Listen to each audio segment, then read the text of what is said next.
Maoist అగ్రనేత CPI polit bureau సభ్యుడు Mallojula Venugopal alias Bhupathi 44 ఏళ్ల అజ్ఞాతవాసానికి తెరదించుతూ మహారాష్ట్ర పోలీసుల ఎదుట లొంగిపోయారు. ఆయనతో పాటు మరో 60 మంది మావోయిస్టులు కేడర్ కూడా జనజీవన స్రవంతిలో కలిశారు.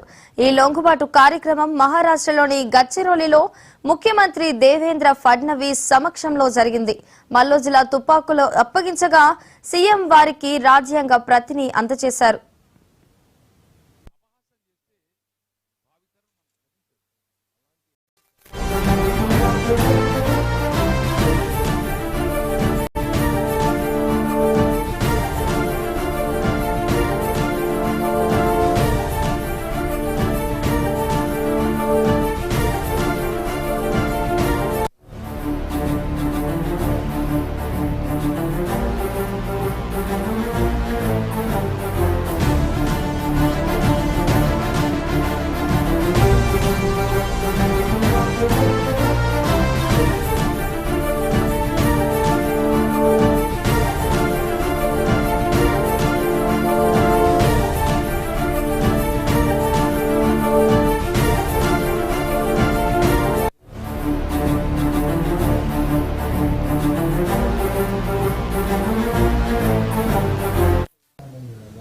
మల్లోజుల వేణుగోపాల్ లొంగుబాటును మావోయిస్ట్ పార్టీ సిద్ధాంతానికి వ్యూహానికి తీవ్ర ఎదురుదెబ్బగా పోలీసులు నిపుణులు పేర్కొంటున్నారు. సుమారు 6 కోట్ల రూపాయల రివార్డు ఉన్న ఈ అగ్రనేత లొంగుబాటు మావోయిస్టు ఉద్యమంలోని సీనియర్ నేతలతో విభేదాలు ఉన్నాయనే విషయాన్ని బట్టబయలు చేసింది. సాయుధ పోరాటం వైఫల్యం చెందిందని, శాంతి చర్యలకు సమయం ఆసన్నమైందని గతంలోనే వేణుగోపాల్ ప్రకటించడం గమనార్హం. ఆయన నిర్ణయాన్ని పార్టీలోని కొందరు వ్యతిరేకించినా లొంగిపోవడానికి అంగీకరించారు.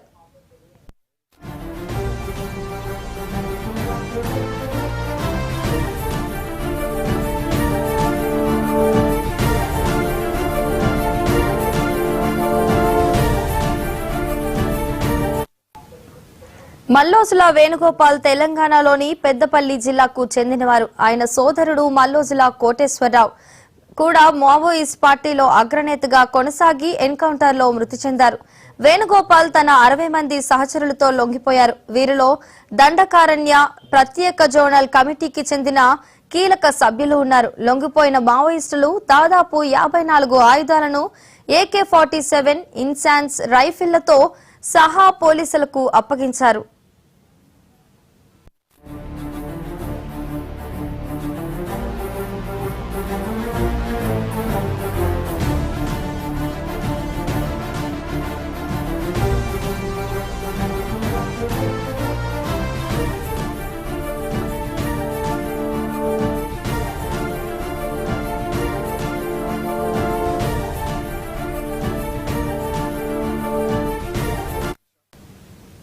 వేణుగోపాల్ లొంగుబాటు విషయంలో మహారాష్ట్ర పోలీసుల పాత్ర కీలకం.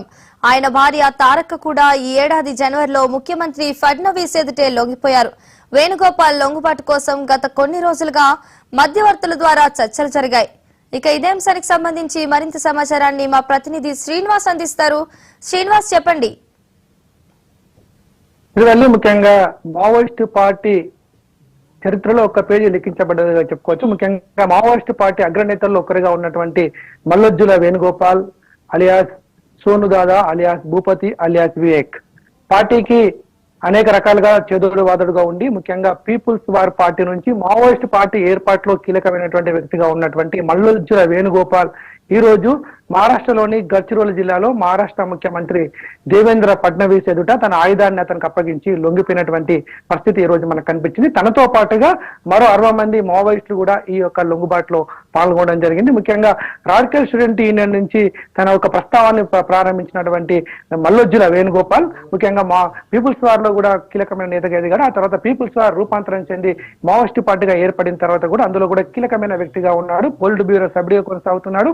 అంతేకాకుండా కేంద్ర కమిటీ సభ్యుడిగా కూడా అతడు కొనసాగుతూ ఉన్నాడు. మావోయిస్టు పార్టీ కీలక నేతల్లో ఒకరిగా ఉన్నటువంటి మల్లోజ్జుల వేణుగోపాల్ ఈ రోజు మహారాష్ట్ర ప్రభుత్వానికి తన యొక్క సరెండర్ కావడం జరిగింది. తన ఆయుధాన్ని అప్పచెప్పడం జరిగింది. ముఖ్యంగా గత కొద్ది రోజులుగా మనం చూసినట్టయితే మావోయిస్టు పార్టీలో ఎక్కడైతే కేంద్ర కమిటీ కార్యదర్శిగా ఉన్నటువంటి బసవరాజు మృతి చెందిన తర్వాత ఆ పార్టీ కార్యదర్శికి సంబంధించి అనేక రకాల చాలా వ్యక్తులు పోటీ పడడం జరిగింది. అందులో మల్లోజ్జుల వేణుగోపాల్ కూడా ఒకరుగా పోటీ పడడం జరిగింది. ఈ నేపథ్యంలో దేవ్జీకి తిరుపతికి ఆ యొక్క కేంద్ర కమిటీ కార్యదర్శిగా బాధ్యతలు చేపట్టిన తర్వాత కొంతమేర మల్లోజ్జుల వేణుగోపాల్ కు పార్టీకి మధ్య కొంచెం సమన్వయం లోపించిందని, పార్టీ పైన కొంతమేర అసంతృప్తిగా ఉన్నాడన్నటువంటి వార్తలు వచ్చిన నేపథ్యంలో దానికి తోడు కూడా ఆపరేషన్ కగారుతో తోటి దండకార్యాన్ని పూర్తిగా భద్రతా దళాలు జల్లెడపడుతున్న నేపథ్యంలో కీలక నేతలను టార్గెట్ చేస్తూ మావోయిస్టు పార్టీని అంతం చేయడానికి మార్చి నెలలో 2026 మార్చి నెల ఆఖరి వరకు పూర్తిగా మావోయిజాన్ని లేకుండా చేస్తామని కేంద్ర హోంశాఖ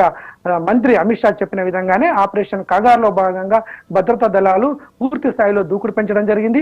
ఆ నేపథ్యంలో మహారాష్ట్ర, అదేవిధంగా ఛత్తీస్గఢ్, తెలంగాణ, ఒరిస్సా, ఆంధ్రప్రదేశ్ లాంటి రాష్ట్రాల్లో ఎవరైతే మావోయిస్టు కీలక నేతలుగా ఉన్నటువంటి వ్యక్తులు దండకారణ్యంలో ఉన్నటువంటి విషయాన్ని పసిగట్టినటువంటి భద్రతా దళాలు ముఖ్యంగా ఈ 4-5 రాష్ట్రాలు సమన్వయంతో ముఖ్యంగా కేంద్ర బలగాలు, కోబ్రా బలగాలు, ముఖ్యంగా ఆఖరికి సిఆర్పి బలగాలను కూడా రంగంలో దించి కర్రగట్టల నుంచి మొదలు పెట్టుకుంటే నారాయణ పార్క్ వరకు ఉన్నటువంటి దండకార్యాన్ని చుట్టుముట్టడం జరిగింది. ఒక పక్క భద్రతా దళాలు దూసుకురావడం, మరోపక్క పార్టీలో సమన్వయం లోపించడం, మరోపక్క సైద్ధాంతిక విభేదాలు పార్టీలో రావడం జరిగింది. సాయుధ పోరాటం చేద్దామా, సైద్ధాంతికంగా ముందుకు వెళ్దామా అనే అంశం పైన కూడా పార్టీలో ఉన్నటువంటి కీలక నేతల మధ్య సమన్వయం లోపించడం, కేంద్ర కమిటీ సభ్యులు సమావేశం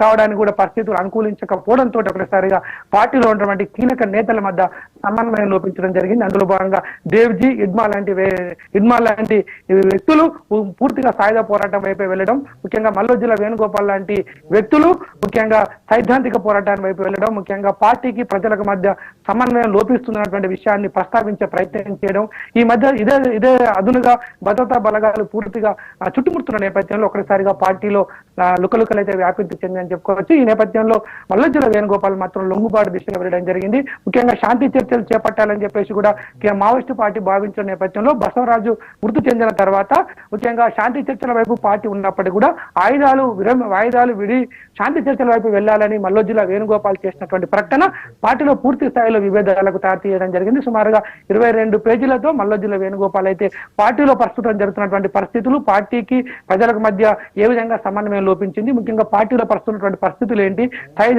సైద్ధాంతిక పోరాటాన్ని పక్కన పెట్టి కేవలం సాయుధ పోరాటం వైపు వెళ్ళడం వల్ల పార్టీ ఏ విధంగా నష్టపోతుంది అన్న విషయాలను ప్రస్తావించడం జరిగింది. ఈ నేపథ్యంలో కూడా ముఖ్యంగా కేంద్ర కమిటీ సభ్యులు కొంతమంది ఇతరుని అనుకూలించారు, కొంతమంది ఇతని వాదనలను వ్యతిరేకించడం జరిగింది. ముఖ్యంగా అగ్రనేతలు ఎవరైతే ఉన్నారో దేవ్జీ కావచ్చు, అదేవిధంగా ఇడ్మా లాంటి వ్యక్తులు మాత్రం ఈ మల్లోజ్జుల వేణుగోపాల్ చేసినటువంటి ప్రకటన పైన సీరియస్ కావడం జరిగింది. ఆయుధాలు వదిలిపెట్టి లొంగిపో, లేకపోతే పిఎల్జీఏ మీ ఆయుధాలను కూడా స్వాధీనం చేసుకుంటుందని చెప్పినటువంటి తరుణంలో మల్లోజ్జుల వేణుగోపాల్ పూర్తిగా లొంగిపోవడానికి మొగ్గు చూపినట్టుగా తెలుసు. అందులో భాగంగా ఛత్తీస్గఢ్ లో లొంగిపోయే ప్రయత్నం చేసినప్పటికీ కూడా అక్కడ కొంచెం నిర్బంధం ఎక్కువగా ఉన్నటువంటి నేపథ్యంలో దండకారణ్యం జోన్ గా పిలువబడుతున్నటువంటి గడ్చిరోలి అటవీ ప్రాంతంలో మహారాష్ట్ర నుంచి కొంతమంది నేతలతో సమన్వయం ఏర్పాటు చేసుకోవడానికి, అదేవిధంగా వేణుగోపాల్ కు సంబంధించినటువంటి తారక కూడా గత సంవత్సరం ఆమె లొంగిపోవడంతో కూడా ఆమె ముఖ్యంగా మహారాష్ట్ర ప్రభుత్వంతో కూడా కొంతమేర చర్చలు జరిపినట్టుగా తెలుస్తుంది. ఈ నేపథ్యంలో పెద్ద ఎత్తున లొంగిపోవడానికి అయితే మల్లోజ్జుల వేణుగోపాల్ నిర్ణయించుకోవడం జరిగింది. అందులో భాగంగా తనతో పాటుగా 60 మంది సాయుధ మావోయిస్టులు ఆయుధాలతో పాటు కూడా రావడం జరిగింది. గడ్చిరోలి ఎస్పీ కార్యాలయంలో ఈ రోజు ఏర్పాటు చేసినటువంటి కార్యక్రమంలో తన ఆయుధాన్ని మహారాష్ట్ర ముఖ్యమంత్రి ఫడ్నవీస్ అప్పచెప్పి లొంగిపోతున్నట్టుగా ప్రకటించడం జరిగింది. తనతో పాటుగా 60 మంది లొంగిపోవడం జరిగింది. మల్లోజ్జుల వేణుగోపాల్ పైన 6 కోట్ల పైన రివార్డు ఉన్న నేపథ్యంలో వాటి అన్నింటినీ కూడా మల్లోజ్జుల వేణుగోపాల్ కు రివార్డును అందజేస్తామని చెప్పేసి కూడా అక్కడ రివార్డును కూడా ఇవ్వడం జరిగింది. తనతో పాటుగా లొంగిపోయినటువంటి నాయకులు ఎవరైతే ఉన్నారో బస్తర్ డివిజన్ సంబంధించినటువంటి కార్యదర్శి, అతనికి 50 లక్షల రివార్డు ఉంది, అతను కూడా ఇవ్వడం జరిగింది. ఓవరాల్ గా ఎవరెవరైతే లొంగిపోయారో వాళ్ళపైనటువంటి రివార్డులకు సంబంధించినటువంటి నగదును కూడా ముఖ్యంగా అక్కడ మావోయిస్టు పార్టీకి సంబంధించిన నేతలకు ఇవ్వడం జరిగింది. ఏదైనా మావోయిస్టు పార్టీకి అయితే ఇది కీలకమైనటువంటి ఎదురుదెబ్బ అని చెప్పుకోవచ్చు. మావోయిస్టు పార్టీలో టాప్ 3 లీడర్ గా ఉన్నటువంటి మల్లోజ్జుల వేణుగోపాల్ ఈ రోజు లొంగిపోవడం మాత్రం మావోయిస్టు పార్టీకి కీలక పరిణామంగా చోటు చేసుకోవచ్చు. మరి దీనిపైన మావోయిస్టు పార్టీ ఏ విధంగా స్పందించబోతుంది, మావోయిస్టు పార్టీ ఏ విధంగా చెప్పబోతుంది అనే విషయాన్ని మనం చూడాల్సిన అవసరం ఉంది. ముఖ్యంగా గత కొద్ది రోజులుగా సుమారుగా 5 నుంచి 6 నెలలుగా ఈ కేంద్ర కమిటీలో లుకలుకలైతే వెలువెత్తుతాయి. దీనిని కూడా ప్రభుత్వం క్యాచ్ చేసుకోవడం జరిగింది. ఈ నేపథ్యంలో కూడా మాలోజుల వేణుగోపాల్కు టచ్లోకి కూడా ఇటు భద్రతా దళాలు వెళ్ళినట్టుగా తెలిసింది. ఈ నేపథ్యంలో తెలంగాణలో లొంగిపోదామా లేకపోతే ఛత్తీస్గఢ్ లో లొంగిపోదామా అనే అంశం పైన కూడా మల్లోజుల కొంచెం తర్జన పడ్డట్టుగా మనకు సమాచారం ఉంది. ఆ నేపథ్యంలో మహారాష్ట్ర పోలీసులు మహారాష్ట్రకు అయితే తనకు అనుకూలంగా ఉంటుంది. ముఖ్యంగా దండకార్యాన్ని నుంచి ఇటు తెలంగాణకు రావాలన్నా దండకార్యాన్ని నుంచి ఆ ఛత్తీస్గఢ్ లో నిర్బంధం ఎక్కువగా ఉన్న నేపథ్యంలో మహారాష్ట్ర అయితే సేఫ్ సైడ్ ఉంటుందని చెప్పేసి అతను ఆలోచించినట్టుగా తెలిసింది. అందులో భాగంగా మహారాష్ట్ర పోలీసులకు అప్రోచ్ అయినట్టుగా తెలిసింది. ఆ నేపథ్యంలో మహారాష్ట్ర పోలీసులు అతనితో చర్చలు పెట్టినట్టుగా తెలిసింది. తను కూడా ఒక ముఖ్యమంత్రి స్థాయి వ్యక్తి ఎదుటనే లొంగిపోతానని చెప్పిన నేపథ్యంలో దానికి అనుగుణంగానే ఫడ్నవీస్ కూడా గడ్చిరోలికి రావడం జరిగింది. ఈ నేపథ్యంలో గడ్చిరోలిలో ఏర్పాటు చేసినటువంటి కార్యక్రమంలో మల్లోజుల వేణుగోపాల్తో పాటుగా సుమారుగా 60 మంది ఆ యొక్క తనతో పాటుగా వచ్చినటువంటి సాయుధ మావోయిస్టులు కూడా తమ ఆయుధాలను అక్కడ అప్పచెప్పి అక్కడ లొంగిపోయినటువంటి పరిస్థితి కనిపించింది. ఈ సందర్భంగా కూడా ఫడ్నవీస్ స్పష్టంగా చెప్పడం జరిగింది. ఎవరైనా సరే శాంతిని కోరుకున్నటువంటి మావోయిస్టులు ఎవరైనా సరే శాంతియుతంగా వచ్చి లొంగిపోవచ్చు, దానికి ప్రభుత్వం సహకరిస్తుంది. ముఖ్యంగా మల్లోజుల వేణుగోపాల్ రావడం కూడా సంతోషకరమైనటువంటి పరిణామం. ఆపరేషన్ కగారులో భాగంగానే ఇవన్నీ జరుగుతూ ఉన్నాయి. ముఖ్యంగా దండకార్యాన్ని ప్రాంతంలో పూర్తి స్థాయిలుగా మావోయిజాన్ని లేకుండా చేస్తాము, గిరిజన ప్రాంతాల్లో అభివృద్ధి చేస్తాము. దానికి అనుగుణంగానే కేంద్ర ప్రభుత్వం చర్యలు చేపడుతుంది, దానికి అనుగుణంగానే రాష్ట్ర ప్రభుత్వం కూడా చర్యలు చేపడుతుంది. ఎవరైనా సరే ఆయుధాల వీడి వచ్చిన ప్రతి వ్యక్తితోటి కూడా మేము స్వాగతిస్తాము, వాళ్ళకు ఉన్నటువంటి వాళ్ళపైన ఉన్నటువంటి రివార్డును వాళ్ళకి ఇచ్చే ప్రయత్నం చేస్తాం. జనజీవన స్రవంతిలో కలిసి వాళ్ళు యథావిధమైనటువంటి జీవితాన్ని కొనసాగించే అవకాశం ఉంటుంది. దానికి అనుగుణంగా మా ప్రభుత్వం కృషి చేస్తుంది. రాష్ట్ర ప్రభుత్వం కావచ్చు, ముఖ్యంగా కేంద్ర ప్రభుత్వం కూడా కృషి చేస్తుంది.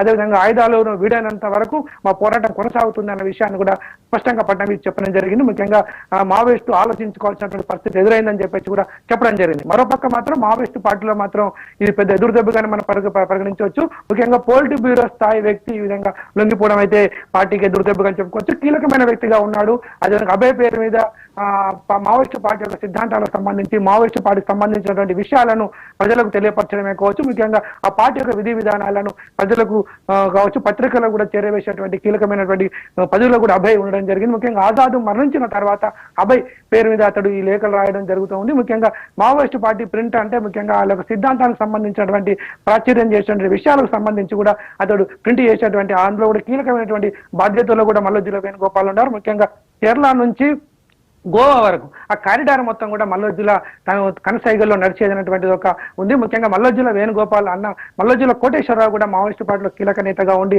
వెస్ట్ బెంగాల్లో జరిగినటువంటి ఎదురుకాల్పుల్లో మరణించడం జరిగింది. కిషన్ జీ పేరు మీద ఎంతో మావోయిస్టు పార్టీలో కీలకమైన వ్యక్తిగా కూడా కోటేశ్వరరావు బాగా రోజులు కొనసాగడం జరిగింది. ఆ తర్వాత వేణుగోపాల్ అభయ్ పేరు మీద సోను వివేక్ లాంటి పేర్ల మీద కూడా దండకారణ్యంలో బస్తర్ ప్రాంతంలో కీలకమైనటువంటి నేతగా అతడు పేరొందడం జరిగింది. సోను దాదాగా బస్తర్ ఏరియాలో మల్లోజుల వేణుగోపాల్ ను పిలుస్తూ ఉంటారు. కీలకమైనటువంటి నేత లొంగిపోయినటువంటి నేపథ్యంలో మావోయిస్టు పార్టీ అయితే తీవ్రమైనటువంటి నష్టాన్ని అయితే చవిచూడబోతుంది. ముఖ్యంగా మల్లోజుల వేణుగోపాల్ ఇంకెలాంటి విషయాలు ఇంకా ఇటు భద్రతా దళాలకు కావచ్చు, ముఖ్యంగా మహారాష్ట్ర ప్రభుత్వానికి ఏమైనా సమాచారం ఇస్తారా, ఇంకా మావోయిస్టు పార్టీ యొక్క పరిస్థితి గురించి ఇంకేమైనా చెప్పదలుచుకుంటాడా, దీనిపైన మావోయిస్టు పార్టీ ఎలాంటి కౌంటర్ ఇవ్వబోతుంది, ఇడ్మా కావచ్చు దేవజీ లాంటి వ్యక్తులు మల్లోజుల వేణుగోపాల్ చేసినటువంటి ఒక ప్రతిపాదన వాళ్ళు వ్యతిరేకించిన నేపథ్యంలో వాళ్ళు ఏ విధంగా స్పందించబోతున్నారన్న విషయాన్ని చూడవచ్చు. ముఖ్యంగా మల్లోజుల వేణుగోపాల్ లొంగిపోతారన్న విషయం గత నెల రోజుల నుంచి కూడా వార్తల్లో వస్తుంది. ముఖ్యంగా మల్లోజుల వేణుగోపాల్ ఎప్పుడైతే తన ఫోటోతో పాటుగా ఒక లేఖను ప్రచురించడం జరిగిందో అప్పటి నుంచి కూడా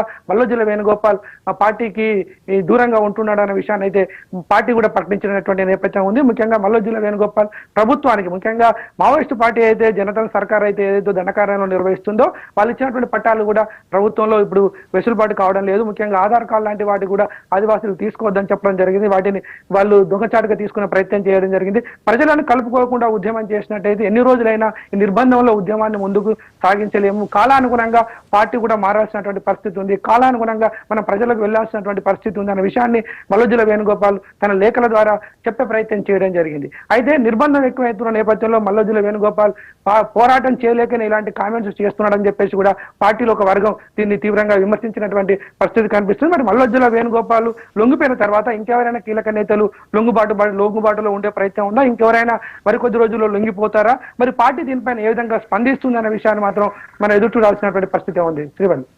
రైట్, థ్యాంక్ యూ శ్రీనివాస్.